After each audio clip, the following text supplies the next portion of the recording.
দুর্গাপূজা উৎসব শান্তিপূর্ণভাবে করার লক্ষ্যে পূজা মণ্ডপগুলোতে দলীয় নেতাকর্মী নিয়ে মাঠে কেন্দ্রীয় বিএনপির নেতারা। মঙ্গলবার রাতে মাদারীপুর সদর উপজেলার কেন্দ্রীয় ইউনিয়নের বাহাদুরপুর সরকারবাড়ি দুর্গা মন্দিরে প্রধান অতিথি কেন্দ্রীয় বিএনপির সহ গণশিক্ষা বিষয়ক সম্পাদক আনিসুর রহমান তালুকদার খোকন। বক্তব্যে তিনি বলেন, বিএনপি 17 বছর রাজপথে আন্দোলন করেছে দেশবাসীকে একটি সুন্দর নির্বাচন উপহার দেওয়ার জন্য। ভোটাররা আগামীতে জাতীয় সংসদ নির্বাচনে দিনের ভোট দিনে দিতে পারবে। সুন্দর একটি নির্বাচন হবে, সেই অপেক্ষা করছে বিএনপিও। বাংলাদেশের মানুষ হাসি মুখে ভোট দিবেন,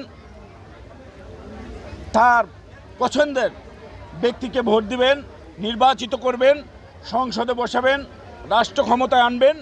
সেই জন্যই কিন্তু আমাদের রাজনীতি। আমাদের বাংলাদেশের মানুষ ভোট দিতে পারে না দীর্ঘদিন। আমরা একটি সুন্দর সুষ্ঠু ভোটের অপেক্ষায় আছি।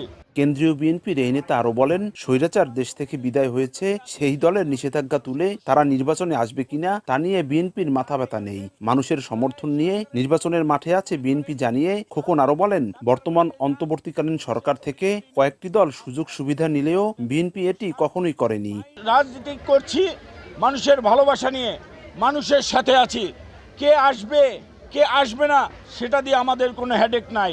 আমরা নির্বাচনের মাঠে আছি, আমরা নির্বাচন করে যাব। আমাদের মানুষের ভালোবাসায় মানুষ আমাদেরকে ভোট দিবে, ধানের শীষে ভোট দিবে। বর্তমান যে উপদেষ্টা মণ্ডলী আছে সেখানে আমাদের কোনো সদস্যও নাই।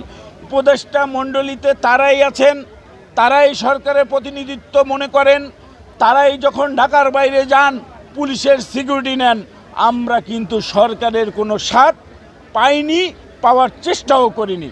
এদিকে বিএনপির ভারপ্রাপ্ত চেয়ারম্যান তারেক রহমানের নির্দেশে তৃতীয় দিনের মতো শহরের হরিজন পল্লীতে মন্দিরে পূজারী ও কয়েক হাজার ভক্তবৃন্দের হাতে পূজার উপকরণ, নারিকেল ও চিনি তুলে দেন জেলা যুবদলের সদস্য সচিব মনিরুজ্জামান ফুকু। পাশাপাশি যুবদল নেতারা দুর্গাপূজা শান্তিপূর্ণভাবে করতে সব ধরনের সহযোগিতার আশ্বাস দেন। সঞ্জয় কর্মকার, অভিজিৎ, সময় সংবাদ, মাদারীপুর।